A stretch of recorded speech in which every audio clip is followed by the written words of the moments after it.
Esta noche tengo el inmenso placer y el inmenso agradecimiento de contar con nosotros, con Rafael Canogar, que afortunadamente nos vive y espero que por muchísimos años.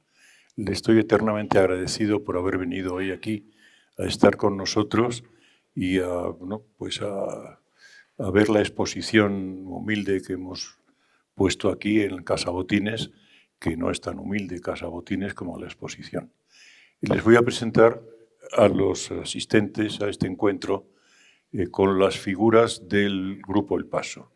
A mi izquierda tengo a Santiago Catalá, que es el director de la Fundación Saura de Cuenca. Es un hombre que sabe muchísimo de Saura y muchísimo de arte contemporáneo. Lo podrán comprobar. Delante de él está Paloma Feito, que es sobrina de Luis Feito. También es una persona que sabe muchísimo de arte, ha trabajado muchísimo en montaje de exposiciones, en museos, en galerías. Bueno, una persona muy metida en el mundo del arte.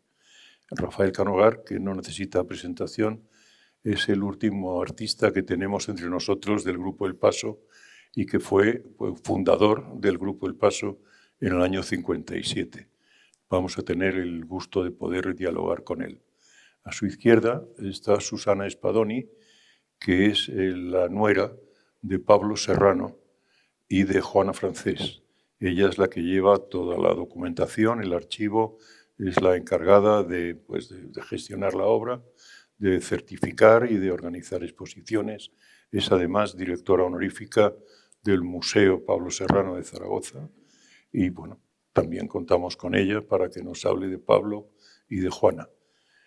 A su izquierda está Coro Millares, es hija de Manolo Millares, ha tenido la deferencia de venir con nosotros hoy a pesar de sus múltiples ocupaciones. Le estoy muy agradecido. Y al fondo está Luis Feas, que es comisario de las exposiciones que estamos organizando con fondos y que es un hombre que sabe del Paso, pues como yo o más. Y también vamos a poder hablar con él y sobre todo será el que cierre el acto de charla y según vea cómo va la cosa, pues dirá unas cosas o dirá otras. Como es muy listo, sabrá lo que decir. O no diré nada. Y ahora, pues yo voy a decir, por favor, a Rafael Canogar que sea él el primero que hable. Te ha tocado porque eres el mayor. Bueno, el Grupo El Paso efectivamente fue un movimiento, un grupo significó mucho para un cambio radical en las artes plásticas en España. Pero bueno, siempre no surge de la nada, ha habido antecedentes antes del nacimiento del Grupo El Paso. En Barcelona existió el Grupo Dau al Set, pero sobre todo creo que es más significativo mencionar a la Galería Fernando Fe, que se abrió en el año 1954.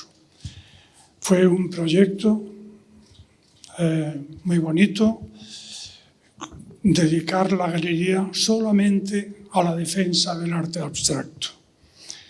Y puso en la dirección de la galería al poeta y crítico de arte Manuel Conde, y entre los artistas abstractos a los que la galería se acercó para contratarlos de alguna forma,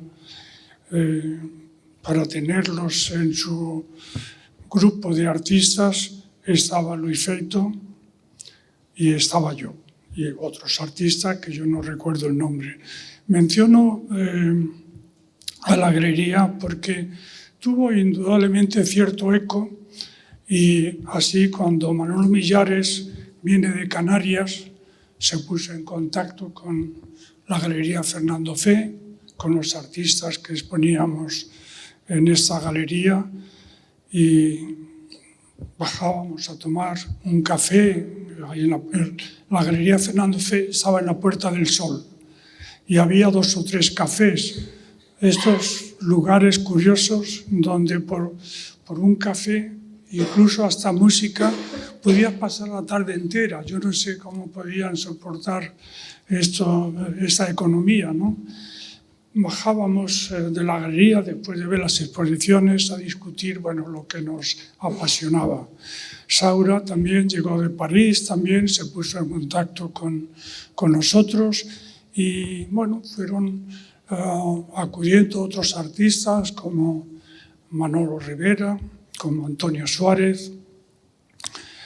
El grupo se iba haciendo más animado y decidimos montar nuestras tertulias en la Galería Teide, una galería que ha desaparecido, que estaba al lado del Café Gijón, pero nosotros quisimos mantener una cierta distancia con los artistas de la Escuela de Madrid que se reunían en el Café Gijón.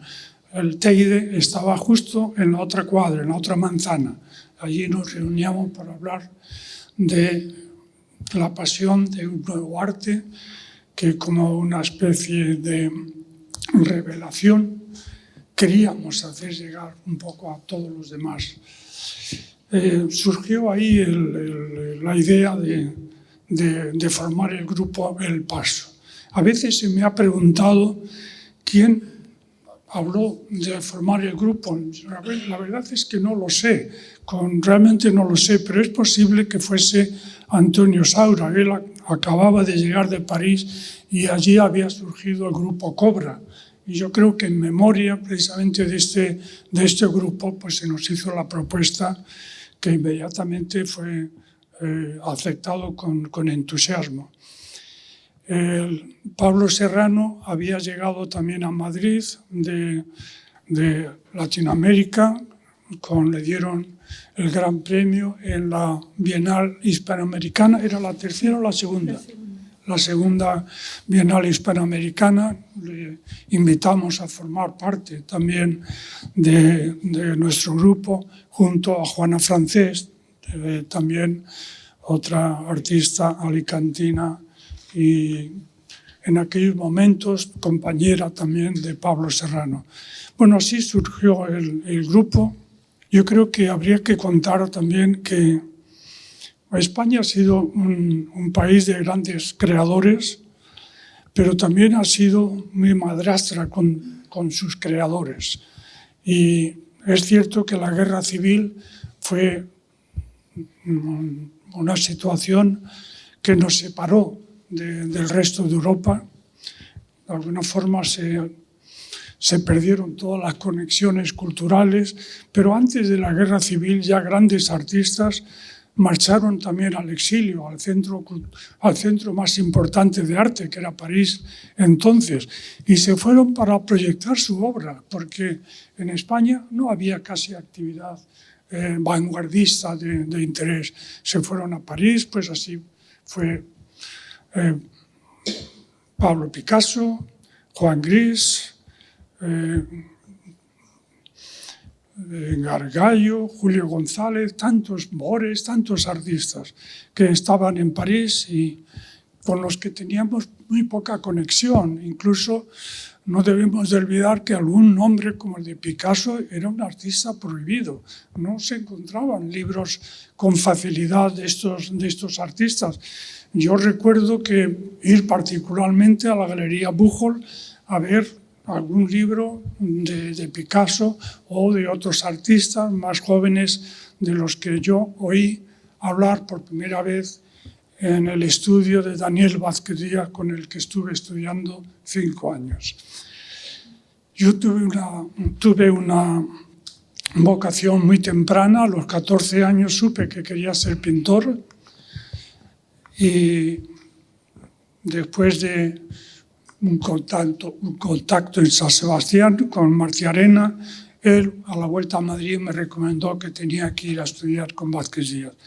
Y ahí conocí también pues, a otros artistas como Cristino de Vera, Ibarrola, y tantos otros artistas. Y bueno, pues en estas conversaciones en el estudio de Vázquez Díaz, más tarde después en estas tertulias iban saliendo nombres, artistas que nos iban interesando muchísimo.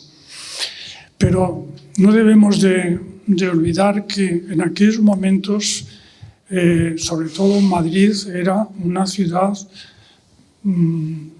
yo destacaría Barcelona quizá como más avanzada, pero Madrid es que no había un museo de arte contemporáneo, tampoco en Barcelona, pero no había en Madrid. Y finalmente sí se abrió uno en el año 57, en uno de los patios de la Biblioteca Nacional, una concesión que hizo el ministro de Educación a José Luis Fernández del Amo, un gran arquitecto, gran entusiasta del arte, y le cedieron este espacio para montar el Museo de Arte Contemporáneo. Empezaron a comprar algunos cuadros, a mí me compraron también un cuadro que creo que nunca lo pagaron, pero de cualquier forma, bueno, era espíritu de servicio. En aquellos momentos el Grupo El Paso tuvo mucha actividad, dando charlas, conferencias en las universidades, en diversas facultades, llevándolas pues donde podíamos. Colaboramos también en la traída de una gran exposición con el título de Arte Otro, montado por Michel Tapié, un gran crítico y defensor del informalismo, y se montó en lo que llamamos la Sala Negra, que era un espacio en la calle, en el Paseo Recoletos, esquina con la calle Recoletos, un espacio muy bello, y ahí se montó esta exposición de Arte Otro, donde ya estaban artistas muy significativos, muy importantes de lo que era la vanguardia, lo que era el nuevo arte. A mí me parece que aquí sí convendría hacer un comentario que hice con el director en nuestra comida. Yo creo que leí en algún momento a Popovici, que escribió diciendo que, bueno, una guitarra pintada por un pintor surrealista o por un cubista o por un futurista, bueno, podía cambiar morfológicamente mucho, pero siempre era una guitarra. Pero nosotros, nuestro grupo, la defensa del arte que a nosotros nos interesaba era otra cosa. Ya no pintábamos ni guitarras ni naturalezas muertas, era otro tipo de pintura. Era dejar que apareciese unos conceptos totalmente nuevos, una forma de acercarnos a la manifestación plástica, haciendo que nuestra concepción del mundo, nuestra búsqueda de lo trascendente, encontrase lenguajes nuevos para encontrar un tipo nuevo de belleza. Contaba también en la comida unas palabras que a mí me gustaron mucho, siempre de Harold Rosenberg, que en los años 50 definió, a mí me parece, el acto de pintar de esa nueva tendencia informalista o expresionista abstracta.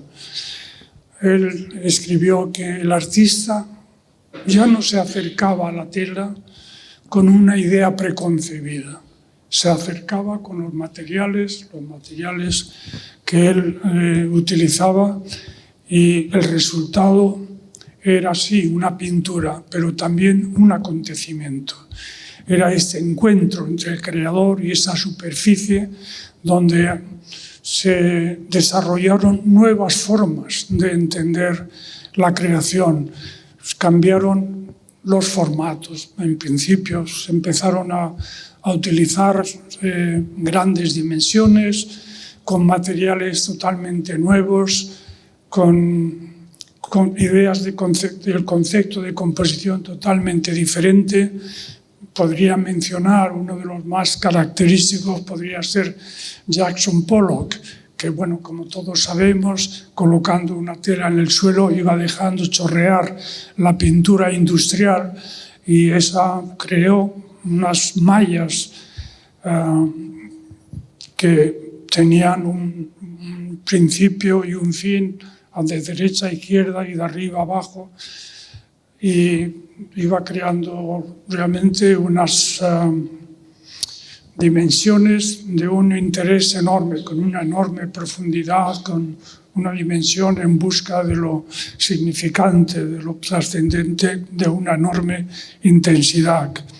En esos momentos, en ese patio del Museo de Arte Contemporáneo que se inauguró en el patio de la Biblioteca Nacional, con motivo de la apertura de las bases americanas en España, hubo acuerdos culturales y uno de los acuerdos culturales fue traer una gran exposición del Museo de Arte Moderno de Nueva York, el MoMA. Se trajo para exponer en ese espacio, en ese bellísimo espacio, pero no muy grande. Y el museo entonces, el Museo de Arte Contemporáneo, tenía personal, sí, tenía carpinteros, tenía algún otro personal en el museo, pero lo que no tenía era técnicos. Y nos pidió el director del museo al Grupo El Paso colocar la exposición, montar la exposición. Esto fue realmente para nosotros fantástico. En el año 58, pues estar montando los grandes cuadros de Pollock, de Rothko, de Klein, etc. Fue una exposición importantísima, seguramente vista por muy poca gente, ¿no? Yo creo que pasó desapercibido, excepto en ese círculo interesado por el arte de vanguardia. Indudablemente el Grupo El Paso inauguró en febrero del año 57 su primera exposición. No fue bien recibida, toda la prensa, realmente tuvimos muchos rechazos hacia esa nueva pintura. Yo creo que llegamos en un momento donde la Escuela de Madrid era una pintura muy elogiada y seguida y lo nuestro era totalmente diferente. Tuvimos seguramente pocos seguidores, pero lo que tuvimos fueron muy fieles y realmente nos dieron un gran apoyo. Y esto fue formidable. De cualquier forma, estábamos dispuestos a pasar lo que llamamos la travesía del desierto. Pensábamos que no íbamos a vender absolutamente nada a esa pintura que suponía esa ruptura tan importante con lo que entonces era más o menos lo que interesaba. Lógicamente estoy dejando de lado muchas cosas, porque hubo también la tercera Bienal Hispanoamericana, que también nos trajeron también ejemplos un poco por lo que nos interesó. Pero simplificando, diré que quizá el éxito fundamental fue convencer nuestro Grupo El Paso al entonces director de las Bienales de Venecia y de Sao Paulo para que cambiase el pabellón español en la Bienal de Venecia del año 1958. Y efectivamente, él era un hombre inteligente, un hombre listo, nos llevó a mi generación, no solamente a los del Grupo El Paso, también a Chillida, también a Tapies, también a Guinovar, bueno, Cuixart, etcétera. Pero era realmente nuestra generación, los que estábamos defendiendo este nuevo arte. Y realmente yo creo que el mundo se sorprendió mucho de ver el pabellón español. Llamó enormemente la atención. Tuvo un éxito enorme, realmente sorprendente. Yo tuve ya mi primera oferta con una galería italiana para firmar un contrato de adquisición de 25 cuadros al año. Chillida tuvo el Gran Premio de la Bienal de Venecia y Tapies tuvo premio importante, David Wright creo que era el nombre, y bueno, tuvo enorme éxito, tanto que a partir de ese momento cambió radicalmente la situación de las artes plásticas en España. Si habíamos pensado que nunca íbamos a vender nuestras pinturas, cambió de la noche a la mañana. Yo, de no vender nada, empecé a vender absolutamente todo. Me era muy difícil guardar cuadros para mi propia colección, y pasados los años yo he tenido que empezar a comprar obras mías de aquellos momentos porque no pude guardar en aquellos momentos. El Museo el MoMA, el Museo de Arte Moderno de Nueva York, se interesó en aquel momento que vino con la exposición que nosotros montamos en las salas, y se programó una exposición nuestra de nuestra generación en el MoMA.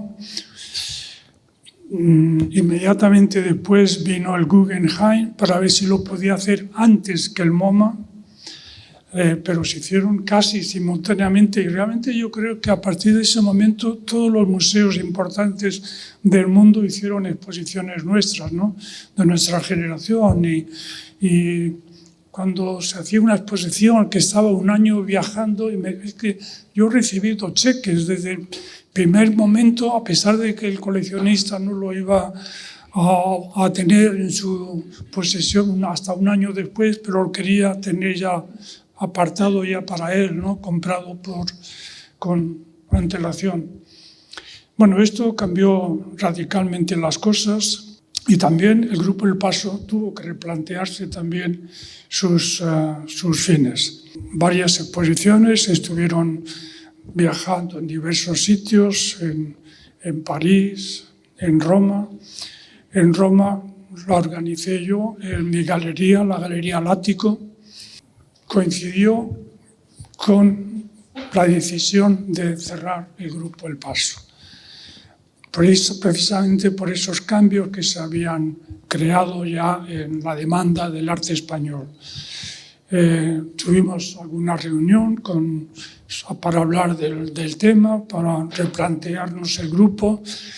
Quizá si el grupo había nacido en la defensa de crear un espíritu nuevo, de aceptación de nuestro arte, de encontrar el hueco en nuestra sociedad, bueno, había llegado con una rapidez inesperada, y estábamos, por otro lado, interesados también en nuestras propias actividades, que nos dejaba poco tiempo a las reuniones y actividades que teníamos con anterioridad.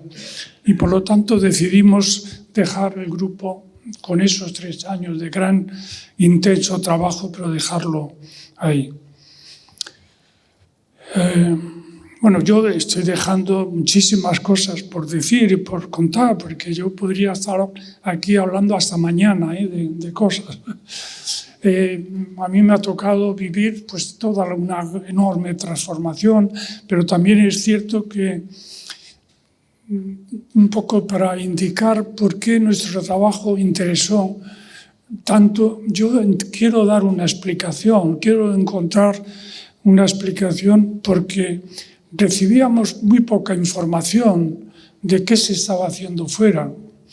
No había intercambios culturales como hay en estos momentos, pero sí teníamos muy cerca el Museo del Prado, los grandes maestros, que para nosotros fue fundamental. A mí creo que nos dio esas raíces, la expresividad de un Goya, la elegancia de las pinceladas de Velázquez, la austeridad de Zurbarán. Bueno, todo esto nos inspiró enormemente. Por ejemplo, el perro semihundido de Goya ha sido y fue inspiración para Saura, que ha dedicado un montón de cuadros a esa obra. Yo mismo también he dedicado también un par de cuadros al perro semihundido. Y muchos títulos, bueno, de Saura concretamente, él ha cogido muchos modelos de los retratos de figuras de historia colgados en el Museo del Prado. Y yo creo que esas raíces que nosotros obtuvimos de la cercanía, de esa comunión con ese arte español, fue lo que dio quizá una cierta personalidad que a lo mejor no era tan fácil encontrar a otro arte informalista que se hacía en Italia, que se hacía en Francia, que se hacía en Japón, etc. Y quizá esto fue un poco el éxito. Bueno, vamos a hablar del grupo El Paso, perdón que hable un poco de mí, pero yo quiero un poco decir que mi historia quizá se separa un poco del resto, quizá de los miembros del grupo, porque el informalismo nació como un movimiento de una enorme intensidad. Para mí, tengo dudas, porque es que, claro, el problema es que es muy complejo, el tema es muy complejo, porque hay artistas como Marcel Duchamp, que hace una obra, El urinario, conocida de todos, o artistas como Manzoni, que hace las latas mierda de artista. Bueno, todo esto creó una serie de perturbaciones muy importantes. Y muchos artistas quisieron también emular y hacer algo que no se había hecho nunca antes. En esa carrera de aportaciones nuevas, como lo de Pollock o como tantos otros como Rothko, etc., pues también empezaron a surgir pues, artistas como Klein, que con una mujer desnuda pintada de azul se daba vueltas sobre una tela y esas huellas que dejaba el cuerpo era ya la obra. Bueno, muchos otros artistas y por lo tanto en pocos años el informalismo sufrió una crisis. En la crisis del informalismo hizo que surgiesen también otros grupos. El arte pop, que nace en Nueva York, tuvo un enorme éxito y de Estados Unidos supieron vender muy bien ese nuevo arte. Yo mismo también, como español, como ciudadano español, tuve también la necesidad de buscar una obra que se acercase más a la problemática de nuestro país, que no era un país democrático todavía. Y yo quería que mi pintura libre que hice en el informalismo también estuviese también en la sociedad, que fuese una sociedad libre y democrática. Y por lo tanto, yo empecé a trabajar con imágenes de los medios de comunicación para tratar de crear un diálogo sobre la situación de la cosificación del hombre por una sociedad injusta. Y por lo tanto, yo ya me desvié hacia un realismo que no fue bien recibido, ni siquiera a veces por compañeros muy cercanos a mí, pero de todos modos a mí me llevó ya por nuevos derroteros, por nuevos caminos, pero este no es el tema del encuentro hoy, que es el paso. Podríamos seguir con esa visión personal, ¿no? Aprovechando que es el resto de los invitados, ¿no? Para que desde esa perspectiva nos cuenten la significación que para sus familiares, en este caso, ¿no? tuvo el paso, ¿no? Nos hable Coro Millares, que a través de su madre seguro que tiene infinidad de información de todo lo que fue la génesis, la actuación y la desaparición del paso, ¿no? E incluso después del paso, ¿qué opinaba tu padre de su experiencia? Bueno, poco más se puede añadir. La verdad es que teniendo aquí a Rafael, todo lo que podamos decir, él lo vivió de primera mano. Solo decir que en el caso de mi padre, claro, lo coge con mucha avidez. Él venía de Las Palmas de Gran Canaria, todos los libros que llegaban los devoraba con enorme, claro, interés. Amigo ahí ya, claro, de Martín Chirino. Y él ya tenía claro desde el principio que el realismo no era lo suyo. Él necesitaba algo más. Él se deja inspirar, de hecho, por la poca información que le va llegando, esos libros, esas revistas. Tiene una correspondencia muy, muy intensa con gente en la península, con todo el grupo d'Auelset, todo el grupo de críticos catalanes y también pues, pintores y críticos que estaban entonces en Madrid. Y él está deseando ya llegar aquí y empezar a tomar contacto con todo ese mundo, ¿no? Y, de hecho, él le llega a dedicar incluso una de las monografías que hace con su familia, ¿no? De planas de poesía, a esos amigos sin rostro, ¿no? Que son todas esas personas con las que él se cartea enormemente, pero que no llega a conocer. Y tiene esa enorme... va pasando por una serie de etapas, claro, influido por Dalí, pues tiene una etapa surrealista, influido por Torres García, tiene una etapa constructivista, es decir, está en esos comienzos, pero él ya iba abocado, obviamente, a la llegada del informalismo, que va a ser ese punto culminante con la llegada y la génesis del Paso. Entonces, cuando él llega a Madrid, en el 55, claro, se encuentra con un grupo de artistas jóvenes que opinan como él, que tienen unas metas comunes, aunque la manera de expresarlas pues, sean muy personales, cada uno tiene su propio estilo, pero sí que tienen como unas metas comunes a las que quieren llegar, ¿no? Y en un momento histórico, además, tremendamente complicado. Claro, eso que he comentado, ¿no? Es decir, estamos en un momento en el que ese arte no se entiende, en el que se enfrentan a unas críticas atroces, pero bueno, ya estaban acostumbrados, es decir, esas críticas no les echan para atrás, todo lo contrario, es decir, quieren de verdad provocar esa ruptura entonces de esa escuela clásica, ¿no? Esa tan establecida en Madrid, y empezar a tomar contacto también con el exterior.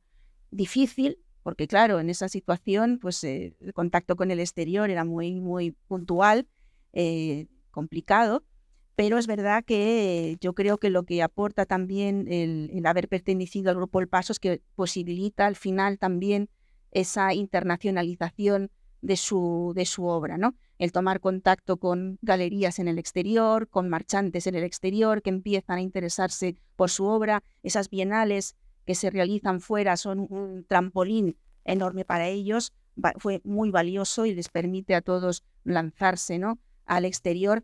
Y yo creo que una vez cumplida la misión y viendo que cada uno seguía sus propios derroteros, yo creo que eso fue un poquito también, de manera muy sabia, provoca de manera natural la disolución del grupo y ya cada uno empieza a vivir su vida.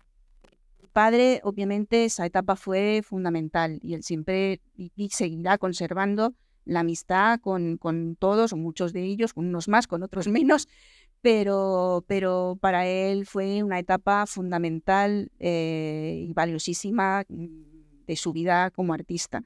Vida breve, bueno, ya sabe que mi padre fallece muy joven, 46 años, pero muy, muy fructífera. Y bueno, pues muy, muy agradecido, bueno, no he dicho nada, pero muy agradecido por haber permitido este encuentro, muy ilusionada por poder tomar contacto con otros familiares, ¿no? Representantes de familiares del Grupo El Paso. Siempre es muy valioso poder compartir, ¿no? Como hemos hecho hoy, experiencias y pensamientos, ¿no? Alrededor de lo que significó este grupo. Y bueno, poco más. Bueno, pues pásale el micrófono a Susana, que es la representante de Pablo Serrano y Juana Francés, que ella nos cuente su experiencia. Yo creo que la situación en el Grupo El Paso de Pablo Serrano fue bastante distinta al resto, porque Pablo en el año 29 se va a Uruguay y Argentina. Entonces él viene de una situación política que no se daba para los integrantes del Paso. Al revés, él deja una situación en Uruguay muy cómoda, donde él ya había ganado prestigio, donde tenía posibilidades de ganar dinero con las obras que hacía y que vendía muy bien, pero que tenía una gran inquietud por la abstracción, cosa que en Uruguay era muy academicista lo que se hacía, era muy académico y muy hierático. Entonces ya en los años 53 él empieza a irse un poco hacia la abstracción y en el año 55, sí, él se presenta a una bienal en Uruguay porque él se hace uruguayo para acceder a todas las bienales y gana una segunda bienal que el premio es un viaje por Europa durante 2 años con un dinero para poder viajar. Él llega a España, gana la Bienal Hispanoamericana de Barcelona con 2 obras que trae de Uruguay, que ya no son figuración, la que él hacía en Uruguay, sino que ya van hacia la manera más, no expresionista, sino mucho más abstracta, que es la cabeza en Joseph Howard y El hombre al sol, que luego terminó en el Museo de Arte Contemporánea de Madrid.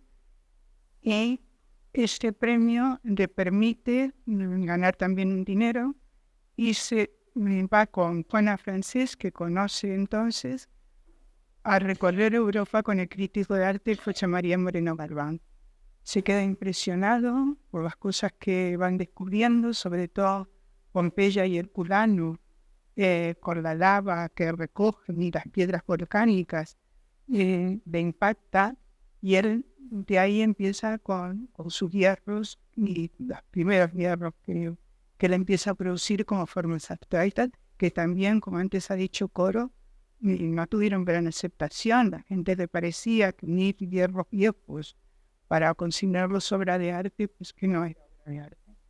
Pero supongo que tiene la suerte en aquel momento, en el año 55 o 56, aparte de conocerse con Moreno Galván, se le ofrece una exposición en Barcelona, en la Galería Cira, y empieza a tener mucha repercusión a través sobre todo de Zaragoza, que tiene encargos, y tiene la suerte de conocer al resto del grupo El Paso, y se integra en el grupo.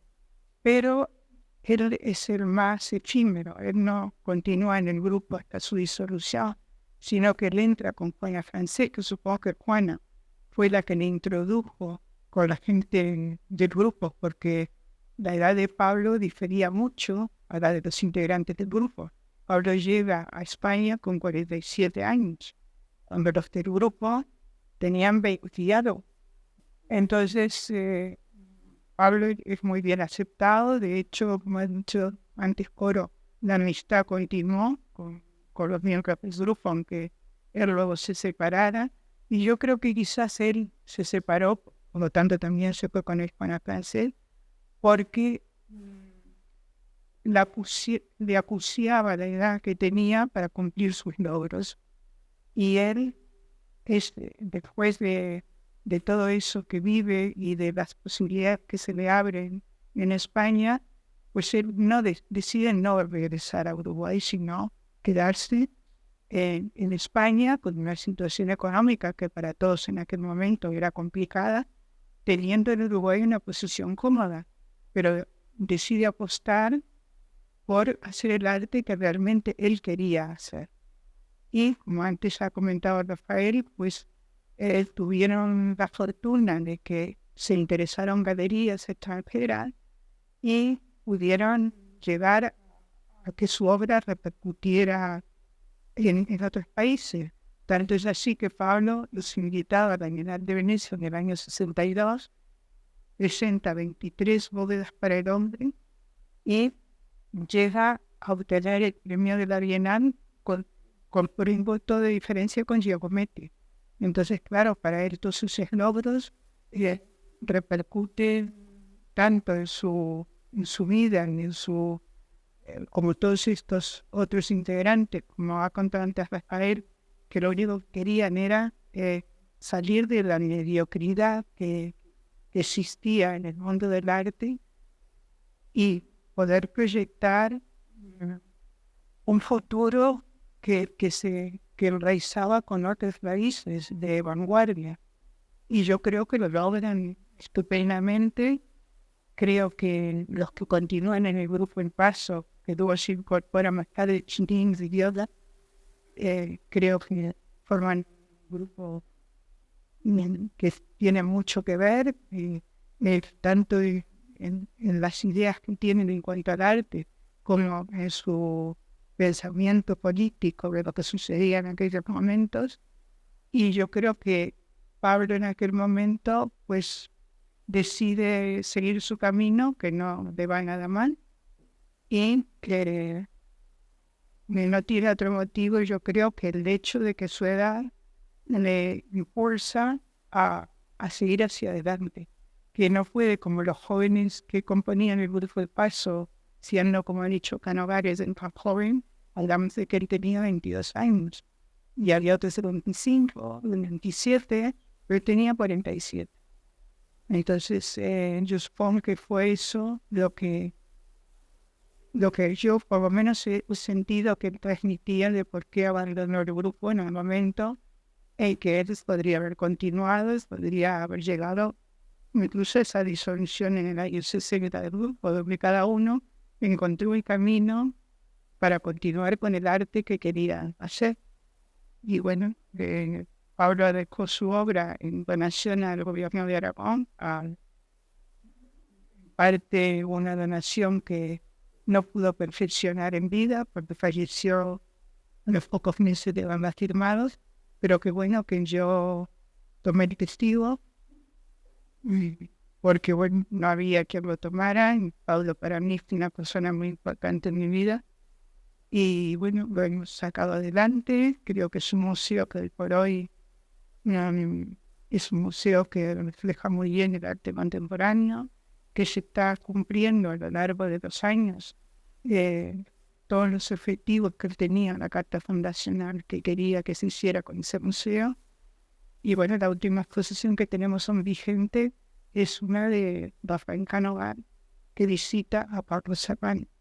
O sea que esperemos que el museo siga proyectándose de futuro por el arte contemporáneo. Y yo, de paso, la verdad que no fue lo que ha hablado Canovar, ha sido magnífico. Me ha abierto los ojos a algunas cosas que había leído, creo que he escuchado de su boca, y me resulta fantástica. Y creo que no puedo hablar más del grupo, porque Pablo siguió su camino y nada más. Gracias, Susana. Y ahora le voy a pedir a Paloma que nos hable un poco de su tío Luis Feito. Pues en parte el principio artístico fue un poco parecido al de Rafael, con cierto academicismo. Él estudió en la Escuela de San Fernando, estudió con Vázquez Díaz. De hecho, en casa hay cuadros cubistas, realistas. Pronto le empezó a interesar ya la abstracción y consigue, muy joven, una beca del gobierno español y del gobierno francés para ir a trabajar a París, pasar una temporada allí. Ese periodo le fue bien, económicamente podía comer, pero cuando se acaba la beca dijo: yo no regreso a España, aquí es la cuna del arte en este momento, yo me quedo. Pasó bastante hambre en ese momento y empezó a trabajar como loco, medio no comía. Recuerdo que mi padre le iba a ver de vez en cuando y decía: está pintando unas telas inmensas en el suelo, tirado, se alimenta de chocolate. De ahí luego tuvo problemas de hígado porque no sé los meses que estuvo comiendo chocolate, hernia discal de estar siempre trabajando en cuclillas. Y le ficha la Galería Arnaud de París. Entonces, en ese momento es cuando empieza a despegar. Tiene muchos encargos, ya económicamente le va muy bien. Llega un momento que también luego le empiezan a encargar muchas cosas desde Canadá, Montreal, incluso esculturas en parques públicos.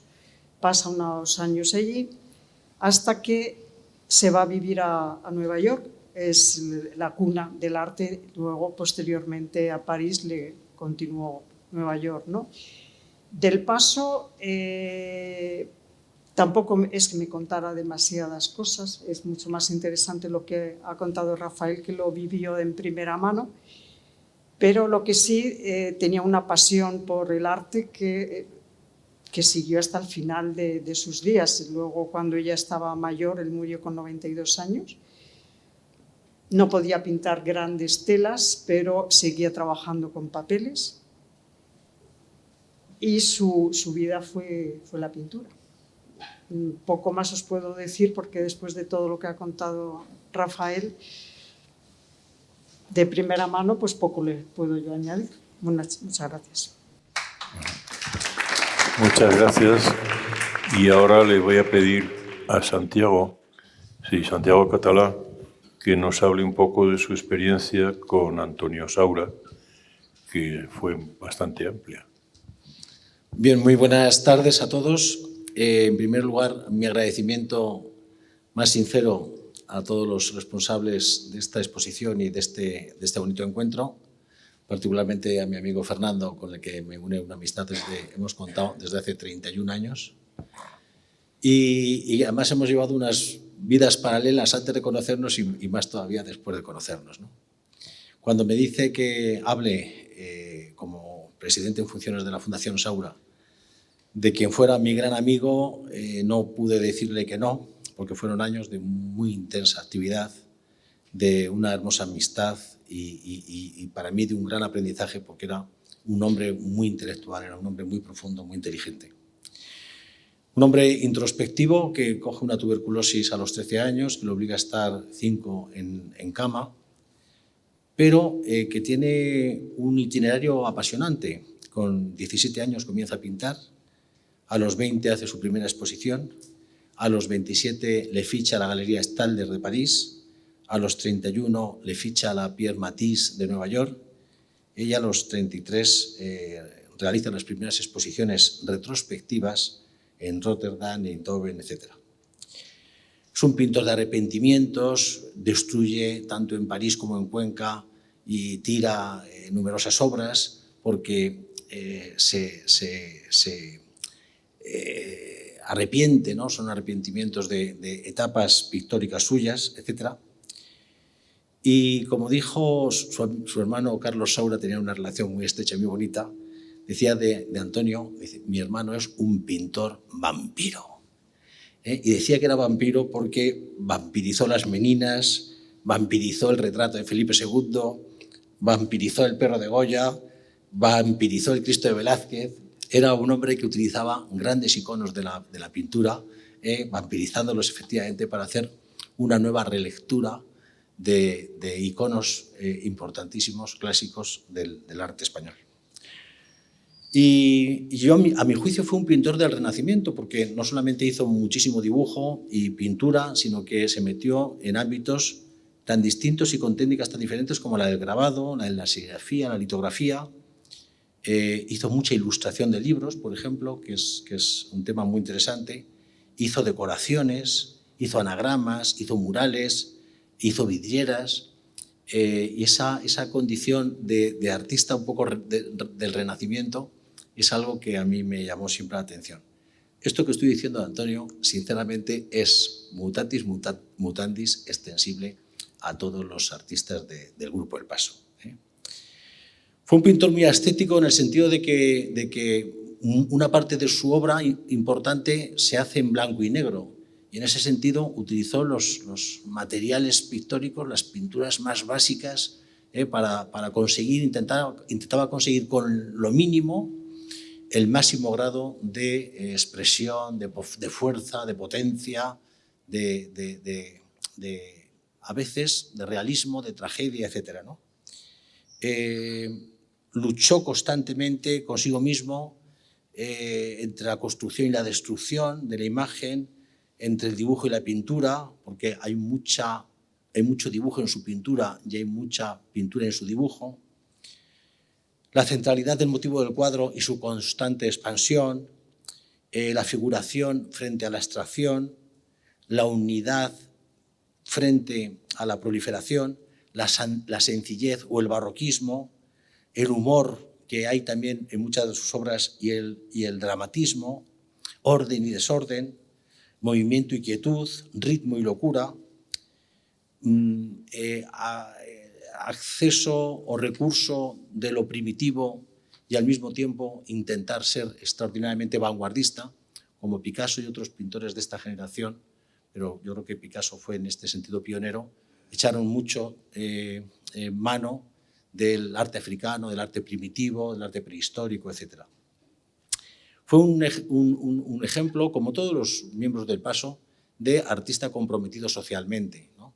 Llegó a ser expulsado de Francia, aunque luego no se ejecutó la expulsión, simplemente por pertenecer a la Asociación Española de Amigos del Sáhara, ¿no? Fue detenido, arrestado, incomunicado, tal y cual, pero hubo una manifestación en defensa suya y al final no fue expulsado, ¿no? Y como todos los integrantes del Paso han sido pintores comprometidos socialmente, intelectuales, que han escrito cosas muy interesantes. Hay quien dice que le gusta más lo que Saura escribía que lo que Saura pintaba, ¿no? Porque la pintura muchas veces es demasiado provocativa, es demasiado fuerte, es demasiado dura, ¿no? Y decía que era un hombre sin estudios por la enfermedad, no hizo el bachillerato, pero esos 5 años en la cama que le transformó interiormente, salió como si fuese la metamorfosis, la libélula, que también le pasó a Zobel, que también estuvo en la cama, estuvo también Frida Kahlo, estuvo Van Gogh, estuvo Goya, durante un largo periodo por enfermedad en cama, ¿no? Y ahí se forjó, yo creo, el perfil de un intelectual, ¿no? Yo quería leeros 2 o 3 frases de él, porque creo que es el mejor homenaje que se le puede rendir, ¿no? Decía, por ejemplo, la tela es un ilimitado campo de batalla, o decía también, la palabra belleza, que reivindico, va siempre unida a la palabra intensidad. Y en uno, para mí, el mejor libro escrito por Saura que se ha hecho, que es de una colección magnífica, yo la tengo ya desencuadernada, que hizo Pepe López Albaladejo en Murcia, la colección de arquitectura, son verdaderas joyas. Pues uno de los libros está dedicado a Antonio Saura y dice 2 cositas que me gustaría que sirviesen para cerrar mi intervención. Dicen respecto de las obras que él hizo en torno a la figura de San Juan de la Cruz y sus obras. La capacidad de exaltación, la permanencia de la pasión, constituyen, a mi juicio, junto a la resonancia del pozo cultural y la confirmación del lenguaje propio, los elementos fundamentales de la creación artística. Para venir a lo que no se sabe, has de ir por donde no se sabe, nos dice San Juan en uno de sus hermosos escritos.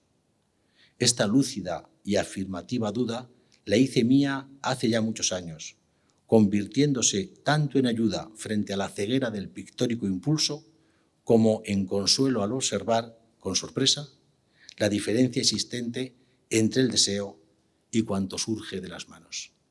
Yo creo que estas palabras nos sirven para entender mejor la maravilla que tiene la condición de creador pictórico y máxime en esos años tan románticos, tan líricos, tan importantes en la historia de España como fue el movimiento del Paso. Nada más, muchas gracias. Muchas gracias, Santiago. Antes de pasar la palabra a Luis Feas, quiero agradecer a Chema Viejo, a Raúl Sobrino y a Carlos Varela todo el esfuerzo que han hecho para que esta exposición del Grupo El Paso y esta reunión de hoy sea un éxito. Y también quiero agradecerle al canal de televisión Saber también pues todos los medios técnicos que ha puesto para que esto tenga vaya buen término. Y ahora quiero pedirle a Luis pues que nos haga un resumen de qué le ha parecido a él esto. No, a mí me ha sabido a poco. Bueno. O sea, yo hubiera hecho ahora una segunda ronda, una tercera, ¿no? Pero la verdad es que yo creo que no tenemos tiempo, ¿no? Y hay que ir avanzando.